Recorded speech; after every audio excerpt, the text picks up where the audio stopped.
How do you read what's happening right now? Is this a move by the president to gain some leverage in negotiations, a negotiating tactic, or is this something more?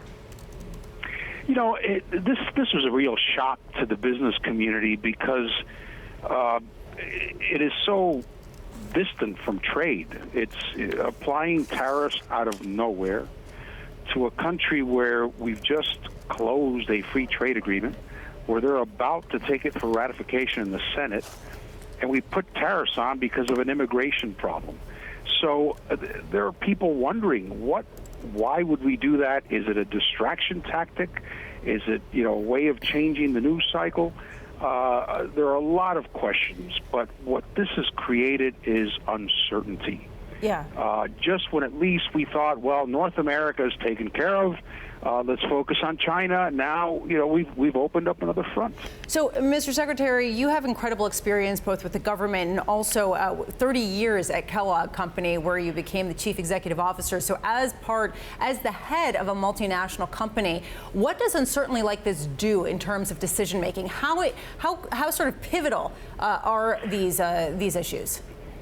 Yeah, if some companies don't change their supply chain because some may want to wait, or 5% isn't enough.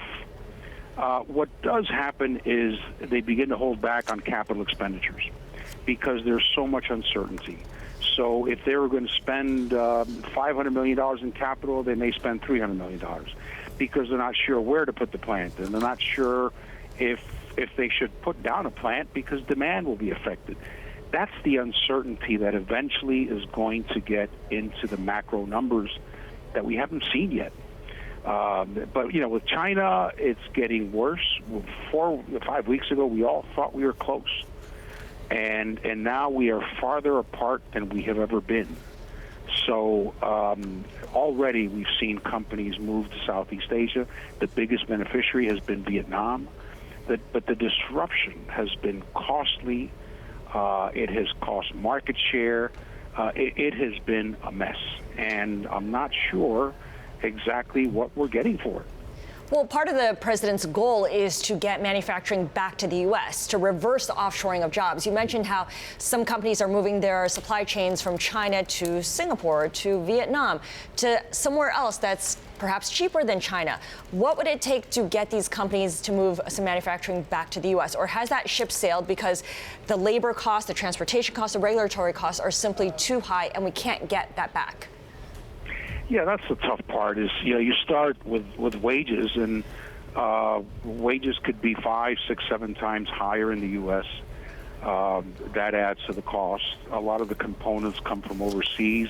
In some cases, because of globalization, you can't buy all the components in the U.S. What worries me about this is that it seems like our strategy is, one, to prevent China from achieving their strategy.